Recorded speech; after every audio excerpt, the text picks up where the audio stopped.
better life. Keputusan perceraian harus dengan dasar apa yang dikatakan firman Tuhan dan dipilih dengan karunia yang Tuhan beri kepada pribadi kita masing-masing. Oke?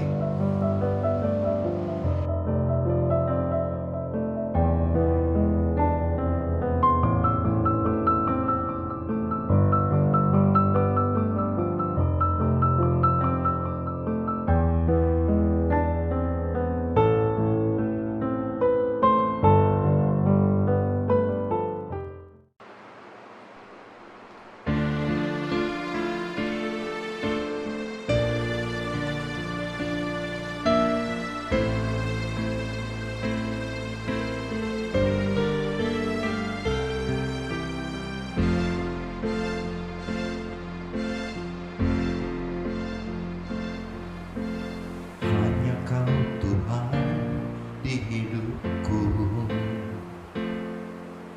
Kau berikan hidup yang baru. Darah-Mu menyucikan, pulihkan hatiku. Ku nyatakan Kaulah segalanya. Engkaulah sumber pengharapan, kuasa-Mu sanggup menyembuhkan.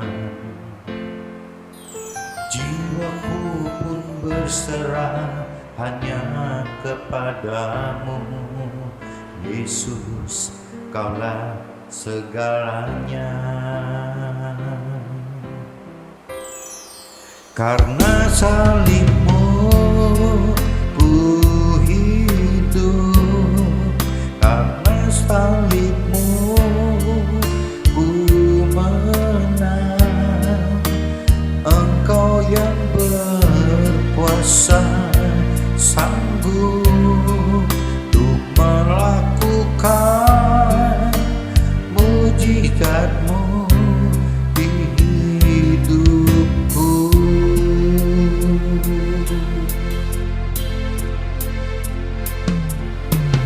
Engkaulah sumber pengharapan, kuasa-Mu sanggup menyembuhkan. Jiwaku pun berserah hanya kepadamu, Yesus, Kaulah segalanya. Karena salib-Mu ku hidup, karena salib-Mu ku menang. Engkau yang berkuasa sanggup untuk melakukan mujizat-Mu. Karena salib-Mu ku hidup, karena salib-Mu ku menang. Engkau yang berkuasa sanggup untuk melakukan mujizat-Mu di hidupku.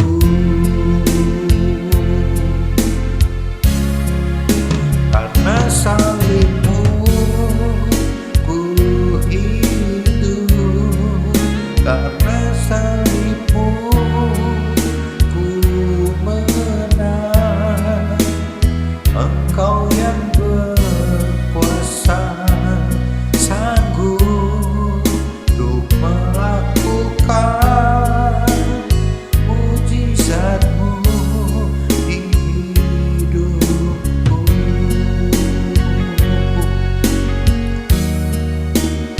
Melakukan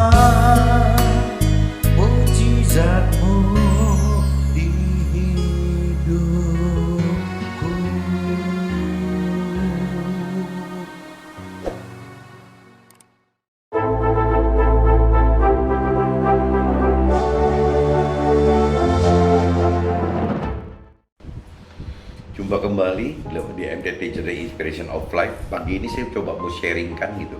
Perceraian harus dipilih dengan dasar firman Tuhan dan juga dengan dasar karunia Tuhan yang diberikan kepada kita masing-masing. Nah, ini saya coba gali dulu teman-teman, dapat impresi dari kitab Matius teman-teman, kitab Matius pasal 19 ayatnya 3 sampai 12. Coba teman-teman cari kitab Matius 19 ayatnya 3 sampai 12. Nah, ini judulnya di sini di perikrupnya perceraian, teman-teman, perceraian gitu. Nah, ini bacakan dengan universal aja gitu.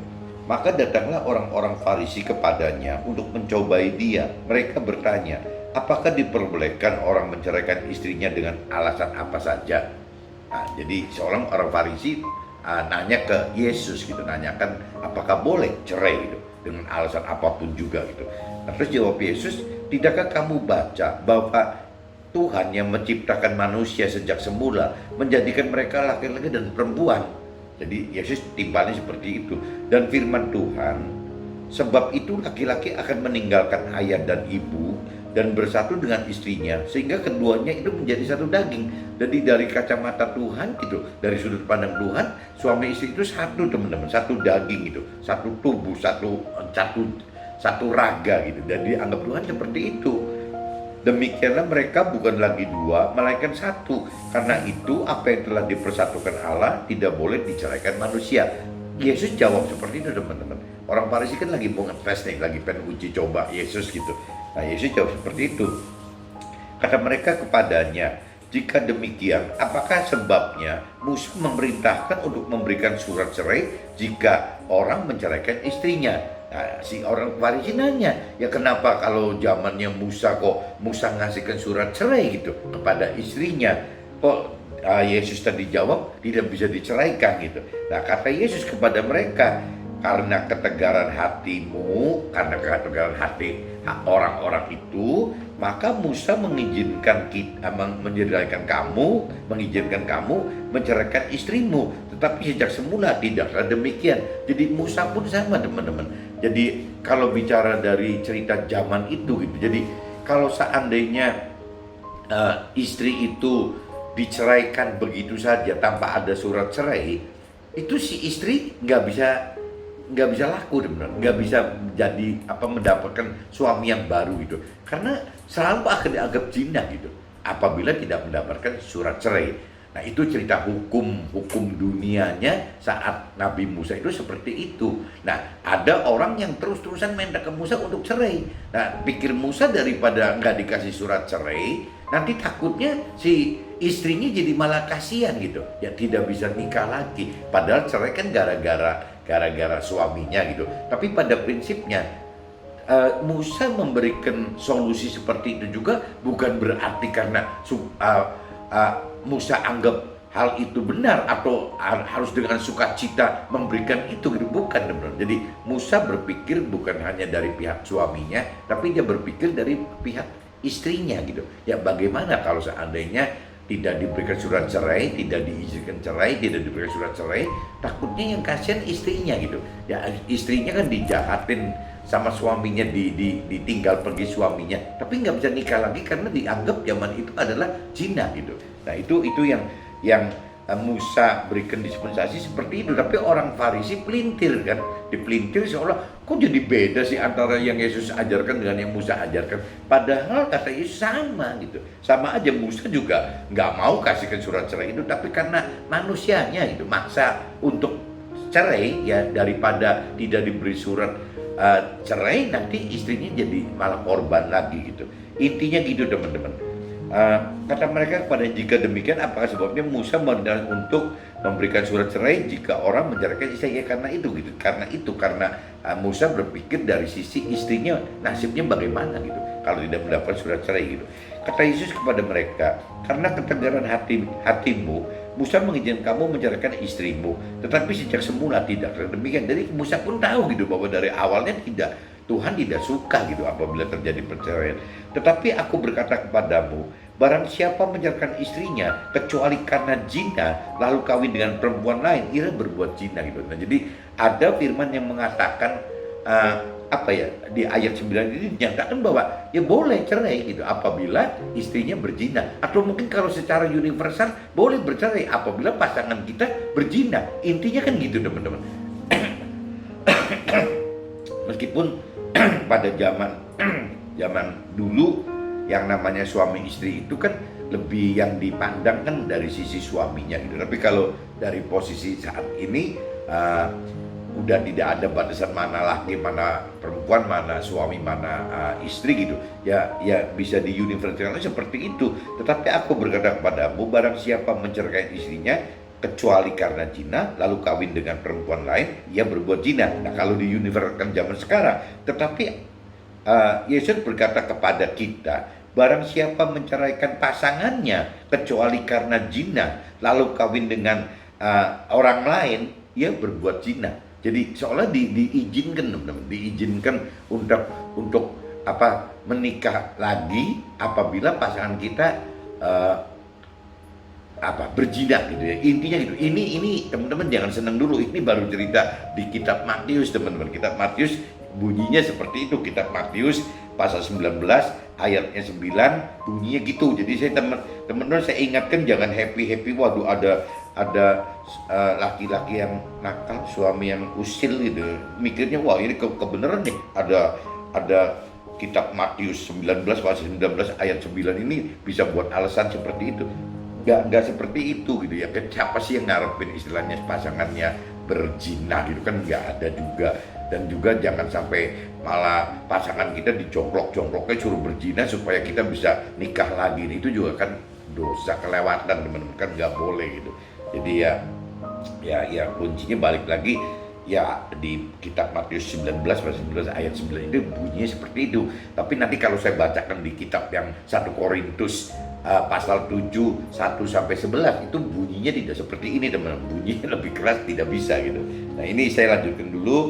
Murid-murid itu berkata kepadanya, jika demikian halnya hubungan antara suami dan istri, lebih baik jangan kawin. Katanya kalau ribet begini kejadiannya, udah nikah terus nggak boleh cerai, ngapain mesti kawin gitu, jadi malah susah kan. Jadi murid-muridnya ngomong begitu. Akan tetapi Yesus berkata kepada mereka, tidak semua orang dapat mengerti perkataan itu, hanya mereka yang dikaruniai saja. Jadi maksudnya Yesus ya urusan cerai nggak cerai, menceraikan itu kuncinya kan sebenarnya yaitu adanya di kasih karunia Tuhan saja gitu. Jadi Tuhan gitu yang akan memberikan hikmat. Mungkin kalau dikaitkan dengan kitab yang lain, Tuhan yang memberikan rahasia hikmat gitu kepada kita masing-masing secara pribadi. Nah, itu yang beda-beda teman-teman. Jadi ya saya makanya bikin judul kan ya, kalau kita pengen bercerai gitu ya, itu lebih mikir panjang lah, jangan mikir cuma dari jiwa kita, dari pikiran, perasaan, kehendak kita aja gitu. Yang kita kan nggak wise, nggak bijak kalau mikir itu. Nah, kalau kita bicara di mulut kita, di hati kita sama, kita percaya Tuhan, rasanya perceraian itu bukan cuma dari pikiran, perasaan, dan kehendak kita aja, tapi juga harus di cross gitu dengan apa yang Firman katakan. Nah, ujung-ujungnya teman-teman, waktu Firman katakan, nah di sini dua kitab ini gitu, yang urusannya dengan perceraian ini dengan dua arah yang beda gitu. Di Matius ada kesan boleh apabila berzina, tapi di 1 Korintus tidak boleh gitu, tidak boleh cerai. Nah, mereka bisa dua-duanya kan jadi bertolak belakang gitu, seolah-olah berkesan bertolak belakang. Nah, sebenarnya mau pagar kiri kanan, pagar kanan misalnya anggaplah Matius 19 ayat 9 misalnya pagar kiri, 1 Korintus 7 misalnya pagar kanan. Nah, untuk mutusin kita pegang pagar kanan atau pagar kiri, itu kembali di hubungan pribadi kita dengan Tuhan. Ya, kasih karunia Tuhan yang akan membuat kita bisa memilih yang kiri atau yang kanan gitu. Kita memilih Matius 19 atau kita memilih 1 Korintus 7. Intinya yang saya tangkap seperti itu, saya mengerti seperti itu gitu. Jadi akan tetapi ia berkata kepada mereka, tidak semua orang dapat mengerti perkataan itu, hanya mereka yang dikarunia saja gitu. Ada orang yang tidak dapat kawin karena ia memang lahir demikian dari rahim ibunya. Jadi memang mungkin maksudnya cacat bawaan kali ya, jadi nggak bisa kawin. Dan ada orang yang dijadikan demikian oleh orang lain.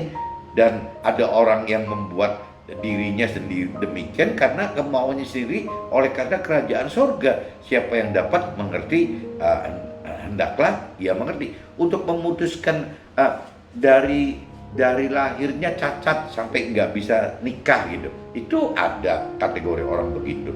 Tapi juga ada misalnya karena sesuatu hal ya sehingga orang itu tidak bisa menikah gitu, dilakukan oleh orang lain yang membuat situasi kondisi orang itu nggak bisa menikah. Ya bisa saja gitu, bisa saja ditugaskan misalnya kemana gitu, bisa saja seperti itu. Dan bisa juga karena memang karena pengertian bahwa saya tidak nikah itu karena untuk Tuhan gitu, karena untuk Tuhan, ya itu bisa saja gitu. Jadi itu kan ada 3 alternatif yang bisa kita pilih, yang bukan kita pilih, ada 3 alternatif yang memungkinkan tidak menikah itu terjadi gitu. Jadi dari cacat bawaan kita bisa juga karena orang lain yang membuat kita. Kalau zaman dulu teman-teman, kalau kita lihat film-film gitu atau cerita di Tiongkok zaman dulu, itu banyak loh teman-teman. Mungkin juga di zaman di kitab suci kita juga mungkin ada gitu. Jadi kalau di Tiongkok itu istilahnya dikebiri gitu, jadi taikam. Jadi laki-laki yang mengurusi rumah tangga istana gitu, karena dikhawatirkan oleh si raja atau pangeran ini, si pegawai ini nanti selingkuh gitu dengan permaisurinya atau dengan selir-selirnya gitu, karena waktu itu banyak banget selirnya gitu. Nah akhirnya si yang laki-laki ini dikebiri teman-teman, dikebiri jadi sehingga mereka tidak bisa berbuat selingkuh, membuat selingkuh selir-selirnya atau yang permaisuri atau yang lain-lain di sana gitu. Nah ini berarti kan ada yang kedua kan dibuat oleh orang lain gitu, dikebiri gitu. Nah yang ketiga ada juga orang yang memang tidak mau menikah karena memang untuk Tuhan, niatnya untuk Tuhan. Sampai hari ini banyak sekali yang namanya rohaniawan di Katolik gitu. Sampai di hari juga mereka tidak menikah, yang laki-laki bisa jadi pastor gitu, bisa jadi romo gitu. Nah yang bisa juga yang akhirnya jadi bruder atau jadi frater gitu. Nah sebaliknya yang perempuan bisa jadi suster gitu. Jadi memang ada yang niatan seperti itu gitu. Yang terbaik ya memang karena hatinya tergerak begitu ya, karena jangan cuma karena patah hati jadi tidak nikah ikut Tuhan, kan jadi konyol gitu dasarnya, jadi ngawur gitu. Ya memang ya untuk tidak nikah itu memang putusannya karena memang Tuhan gerakan untuk tidak nikah, itu kan yang terbaik gitu. Lepas jadi pastor atau romo, lepas jadi bruder atau frater, lepas jadi suster-suster gitu. Yang pilihannya itu karena memang untuk Tuhan. Menyendiri itu, tidak menikah itu untuk Tuhan. Jangan karena bekas patah hati, frustasi, jadi akhirnya kompensasi ke situ, kayaknya kurang baik teman-teman. Nah ini saya udah bacakan teman-teman di kitab di kitab Matius 19 pasal 19 ayatnya 3-12 saya udah selesai bacakan. Nah ini terkait teman-teman dengan satunya, kalau di kitab Matius 19 ayat 9 ini kan seolah-olah ada kesan masih boleh lah diizinkan untuk nikah lagi asal ada pasangan yang zina, masih boleh excuse begitu. Tapi kalau satu lagi di 1 Korintus 7 teman-teman ayatnya 1-11, coba teman-teman cari 1 Korintus teman-teman, 1 Korintus 7 ayatnya 1-11 gitu. 1 Korintus 7 ayatnya 1-11. Coba saya bacakan tentang perkawinan. Ini jadi satunya tentang perceraian, yang ini cerita tentang perkawinan gitu perikopnya. Kalau di Matius 19 tadi kan tentang perceraian gitu. Nah kalau di 1 Korintus 7 ini bicara tentang perkawinan gitu. Nah ini cuman kalau saya lihat ada gandengannya gitu, ada kaitannya gitu. Dan sekarang tentang hal-hal yang kamu tuliskan kepadaku adalah baik bagi laki-laki kalau ia tidak kawin gitu. Tetapi mengingat bahaya percabulan, baiklah setiap laki-laki mempunyai istrinya sendiri dan setiap perempuan mempunyai suaminya sendiri. Ini gara-gara nafsu, gara-gara nafsu kalau tidak dinikah takutnya jadi malah ngawur gitu, malah berbuat cabul kemana-mana gitu. Nah ini jadi diperintahkan, firman perintahkan untuk lebih baik nikah saja gitu. Hendaklah suami memenuhi kewajibannya terhadap istrinya, demikian pula istrinya terhadap suaminya gitu. Jadi setelah menikah ya masing-masing harus memenuhi kewajibannya, dan benar karena memang dalam prakteknya banyak yang tidak memenuhi kewajibannya. Nah kita lanjutin nih. istri tidak berkuasa atas tubuhnya sendiri, tetapi suaminya. Demikian istri tidak berkuasa atas tubuhnya sendiri, tetapi suaminya. Jadi tubuhnya istri itu adalah kuasanya suaminya, teman-teman. Demikian pula suami tidak berkuasa atas tubuhnya sendiri, tetapi istrinya. Dan sebaliknya juga begitu. Tubuhnya si suami adalah ya kuasanya punya istri gitu, punya istri. Nah ini yang kadang-kadang nggak terjadi. Jadi ada suami yang ngegelo, kadang-kadang juga nggak memenuhi kebutuhan badaninya gitu ke istrinya.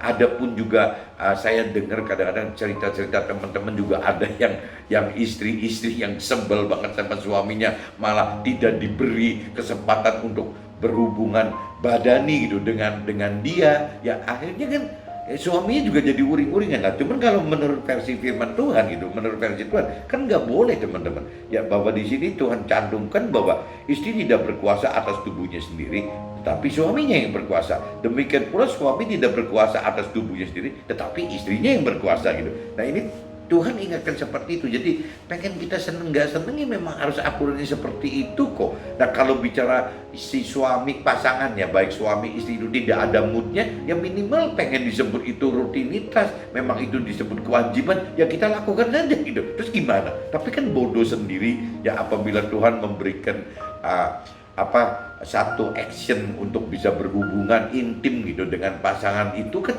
syah gitu dan benar menurut versi Tuhan. Dan secara tubuh juga jadi bagus, secara jiwa, pikiran, perasaan dan kehendak kita juga jadi bagus, rohnya juga jadi intim kan antara kita dengan pasangan kita gitu. Itu kan semua bagus semua, teman-teman. Tapi kan semua akan rusak gara-gara jiwa gitu. Jadi banyak suami yang kesal dengan istrinya, tapi juga tidak sedikit istri yang kesal sama suaminya.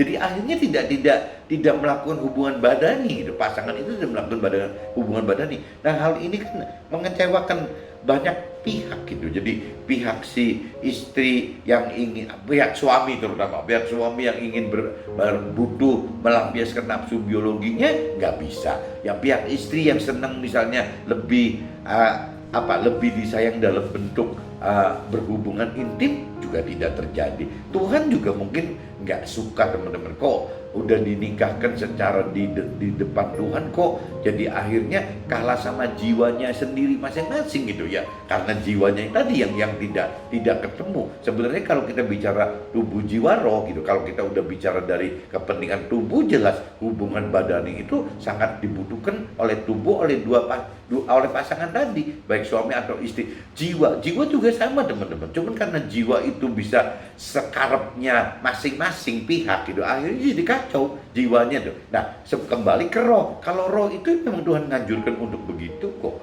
Ya bahwa Tuhan ciptakan itu adalah sebagai hubungan intim yang sah gitu, yang sehat, yang memang bisa menyenangkan, menyegarkan gitu. Ya seperti itulah hal-hal positif Tuhan ciptakan kan bukan cuma sekedar untuk memenuhi nafsu badani saja kan, tidak gitu. Karena Tuhan dari sisi roh yang memang mengharapkan hubungan intim itu ya untuk itu gitu, untuk roh gitu.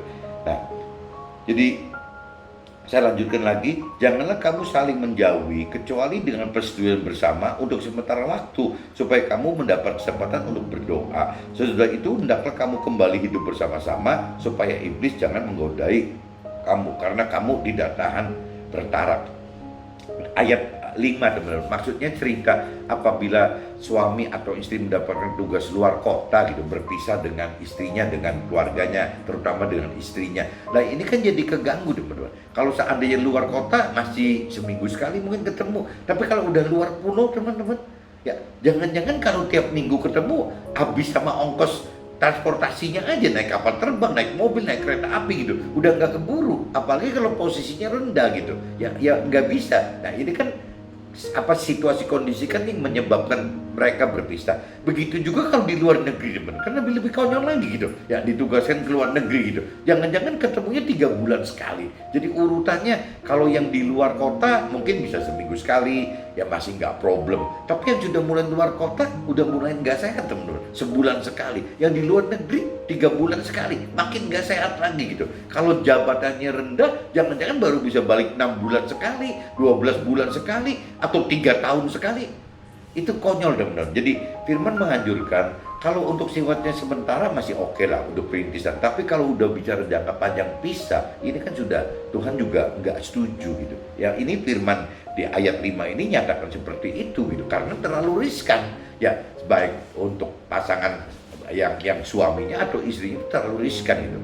Riskan dari percabulan yang tadi di ayat 1 katakan itu kan iya ya, jadi dikhawatirkan akan ada percabulan itu gitu loh. Ini di ayat berapa ya tadi? Apa di kitab Matius ya. Hal ini kukatakan kepadamu sebagai kelonggaran, bukan sebagai perintah. Namun ini jadi yang terkait tadi yang ayat 6 itu, jadi kalaupun sampai misalnya harus berpisah sementara ya nggak apa-apa gitu ya. Itu seolah cuma sebagai kelonggaran aja, tapi bukan sebagai perintah boleh berpisah loh teman-teman. Namun demikian alangkah baiknya kalau semua orang seperti aku, tetapi setiap orang menerima dari Allah karunia-Nya yang khas gitu. Yang seorang karunia ini, yang lain karunia. Nah itu kembali yang dari karunia tadi gitu. Jadi memang karunia itu adalah ya kasih karunia ini ya hak prerogatifnya Tuhan. Jadi masing-masing orang pasti beda-beda gitu teman. Waktu kita putuskan cerai nggak cerai atau bagaimana juga itu kan tergantung kasih karunia yang dari Tuhan untuk kita gitu. Nggak bisa disama-samakan gitu. Tetapi kepada orang-orang yang tidak kawin dan kepada janda-janda aku anjurkan supaya baiklah mereka tinggal dalam keadaan seperti aku. Jadi maksudnya sendirian aja lah kalau sudah janda-janda duda-duda, nggak usah nikah-nikah lagi ribet gitu. Tetapi kalau mereka tidak dapat menguasai diri, baiklah mereka kawin, sebab lebih baik kawin daripada hangus karena hawa nafsu. Nah coba kembali lagi gitu. Jadi kalau memang kita bicara suami istri sudah ditinggal suaminya atau istrinya ditinggal meninggal ya, pass away ya. Dalam arti begitu, yang benar kan ada pilihan mau lanjut nikah lagi atau enggak, berhenti saja ikut Tuhan gitu. Nah, dianjurkan kalau bisa udahlah ikut Tuhan aja gitu. Meskipun kan dikhawatirkan apabila kita nggak bisa nahan nafsunya, malah kita jadi berantakan, ikut Tuhannya malah jadi nggak jadi gitu. Kenapa? Karena kacau hidupnya gitu. Jadi lebih baik ya nikah saja gitu kalau memang yang kira-kira masih mempunyai nafsu gitu, yang nafsu badani, nafsu tubuh ya masih ada nafsu tubuh, ya lebih baik nikah lagi aja gitu. Disarankan seperti itu gitu. Kepada orang-orang yang telah kawin, bukan aku tetapi Tuhan perintahkan supaya seorang istri tidak boleh menceraikan suaminya. Nah ini kadang-kadang banyak banget tuh saya dengar istri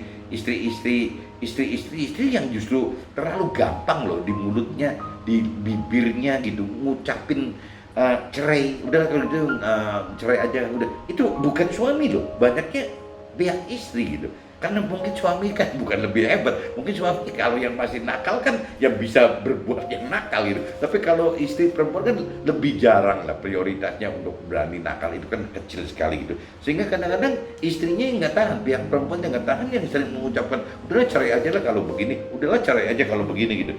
Nah itu di firman kan udah dikatakan tidak boleh loh kepada orang-orang yang telah kawin, aku atau tidak, bukan aku tetapi Tuhan loh, Tuhan perintahkan supaya seorang istri tidak boleh menceraikan suaminya. Ini istri itu mesti ingat nih. Dan jikalau ia bercerai, ia harus tetap hidup tanpa suami. Jadi kalau sampai maksa si istri itu minta cerai gitu, kalau memang istri itu taat dengan Tuhan, firman katakan begitu. Jadi kalau ia bercerai, maksa bercerai, ia harus tetap hidup tanpa suami dan berdamai dengan suaminya. Jadi kalau memang si istri itu nafsunya kesel gitu, udah naik pitam gitu sampai menceraikan suaminya gitu, ya Tuhan bilang, firman katakan ya jangan nikah elunya, karena memang dia yang minta cerai gitu. Dan ya coba cari jalan gitu untuk bisa berdamai kembali kepada suaminya. Dan orang suami tidak boleh menceraikan istrinya, sama aja gitu. Jadi apalagi zaman sekarang teman-teman, yang namanya suami istri kan jangan dibeda-bedain, sama aja gitu. Jadi ya ini saya udah bacakan di kitab Matius pasal 19 ayat 3-12 dan 1 Korintus 7 1-11 saya udah bacakan. Kalau tadi di kitab Matius 19 kan di ayat 9 teman-teman yang ditekankan yang boleh zina, boleh nikah lagi kalau zina gitu, salah gitu. Tapi kalau di sini kan tidak ada teman-teman, tidak di 1 Korintus 7 ini tidak dikatakan ya boleh bercerai gitu, karena di sini di ayat 10 dan di ayat 11 itu sudah tidak mencerminkan boleh bercerai kok, ya tidak boleh Di ayat 10-nya supaya seorang istri tidak boleh menceraikan suaminya. Di ayat 11-nya ada juga dikatakan dan seorang suami tidak boleh menceraikan istrinya dengan alasan apapun juga loh. Nah, ini yang saya maksud hari ini saya sharingkan itu agak berbeda antara kitab Matius 19 dengan kitab 1 Korintus 7 itu agak berbeda teman-teman. Jadi teman-teman pertama sekali saya ingatkan jangan cerai karena jiwa kita, karena pikiran perasaan kita kaitkan dengan firman Tuhan. Nah, waktu kita kaitkan firman Tuhan, kita akan ketemu dengan dua firman yang berbeda seperti ini. Yang kitab Matius 19 ya ayatnya 9 gitu, 1 Korintus 7 ayatnya 10 dan 11. Ini harus teman-teman pertimbangkan gitu, tanyakan ke Tuhan, Tuhan mau bagaimanakan kita gitu. Nah, ini yang disebut ya kasih karunia Tuhan. Jadi kita harus perceraian itu harus dilandasi dengan dasar mengenal firman Tuhan dan juga menanya ke Tuhan, minta kasih karunia Tuhan, pilihan yang mana gitu.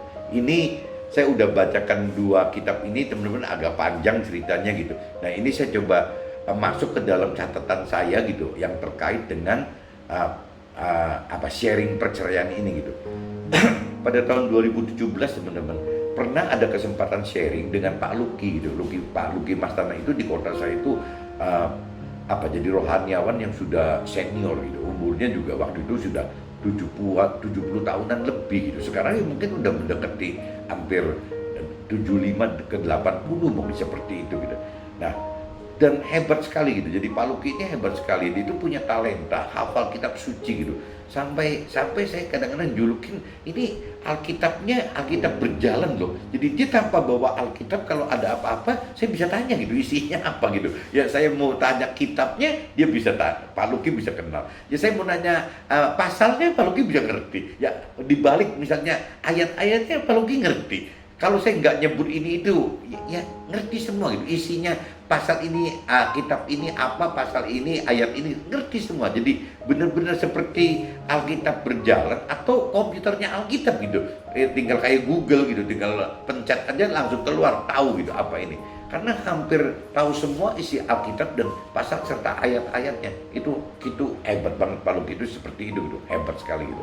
Nah, saat itu ya pada tahun 2017 tersebut gitu, bertepatan dengan terjadinya seorang suami, ini satu saya nggak mau nyebut orangnya gitu. Jadi seorang suami yang baik gitu, orangnya baik gitu, suaminya baik dan akan pengenalan firman Tuhannya juga bagus gitu. Ya untuk putuskan bercerai gitu, menceraikan istrinya yang sudah nikah lebih dari 20 tahun udah, kan sayang ya, udah lama banget kan, jangan-jangan udah lewat kawin perak kali 25 tahun, itu kan sayang sekali. Nah, sharing tersebut waktu itu pembahasan saya dengan Pak Luki itu tidak lari dari kisaran Matius 19 ayat 3-12 dan 1 Korintus 7 ayat 1 dan 11. Dan ayat ini dua firman ini Pak Luki yang kasih ke saya loh. Saya sih nggak ngerti gitu, masih bodoh banget, nggak ngerti apa-apa gitu. Jadi Pak Luki yang ajar saya seperti ini, mengupas sharing di Matius 19 3-12 dan 1 Korintus 7 ayat 1-11. Dalam kitab Matius tersebut 19-14 terkesan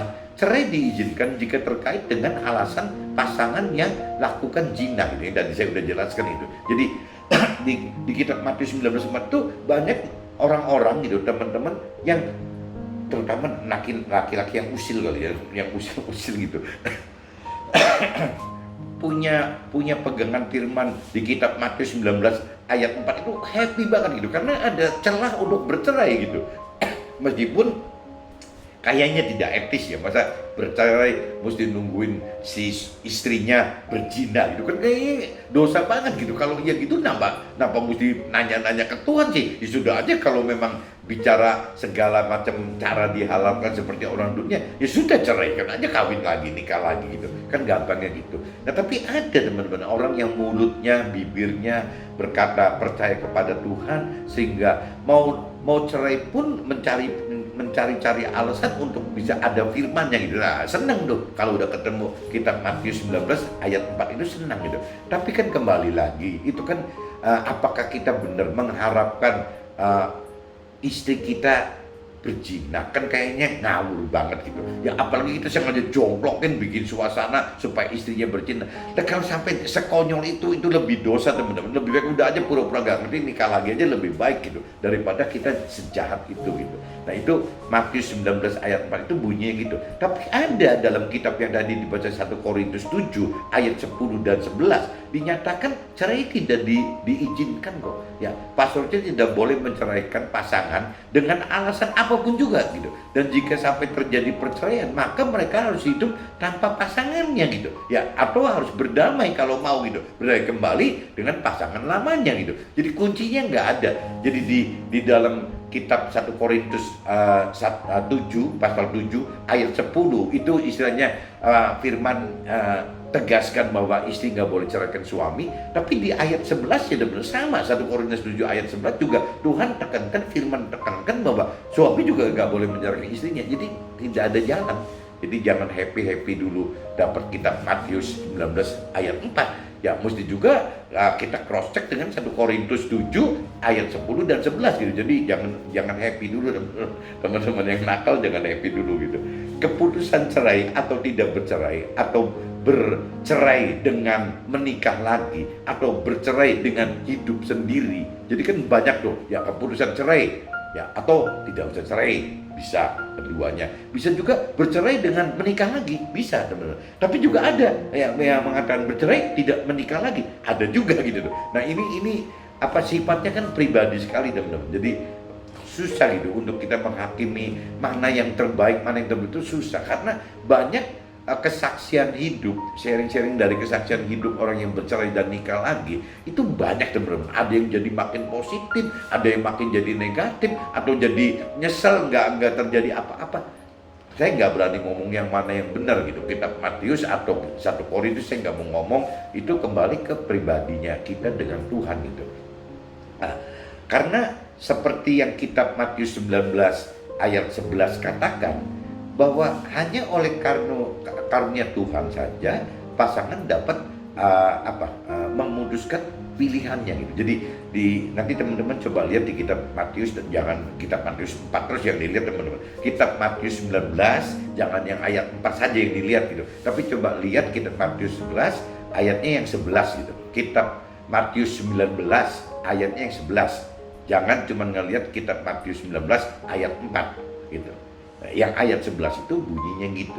Jadi banyak hal untuk memutuskan cerai atau tidak cerai kalau sudah udah kebacut cerai, menikah lagi atau tidak menikah lagi, yaitu semua adanya di kasih karunia Tuhan dengan kita pribadi masing-masing yang tidak bisa dijudge oleh siapa-siapa gitu, karena memang kejadian kesaksiannya sangat beragam teman-teman. Jadi itu tergantung pilihan kita, dan kayaknya lebih bijak, lebih bijaksana apabila kita tidak menghakimi gitu, memutuskan apa gini, ya udahlah itu memang urusannya dia dengan Tuhan, urusan pribadi mereka dengan Tuhan. Saya pagi ini coba sharingin seperti ini teman-teman. Saya nggak mau panjangin lagi cerita yang ininya, nanti jadi lama sekali gitu. Ini aja takut ngebosenin. Mudah-mudahan ada gunanya soal percaya ini gitu ya, dan tidak gampang untuk ambil kesimpulan sebelum kita kenal firman Tuhan, dan kita mengenal bahwa setelah kita mengenal firman Tuhan pun ada hubungan dekat antara kita dengan Tuhan, hubungan intim antara kita dengan Tuhan melalui roh kita dengan roh Tuhan, ya untuk bisa memutuskan kita mesti ngambil langkah pilihan yang mana. Nah itu hak prerogatif Tuhan terhadap kita masing-masing. Oke? See you, bye-bye.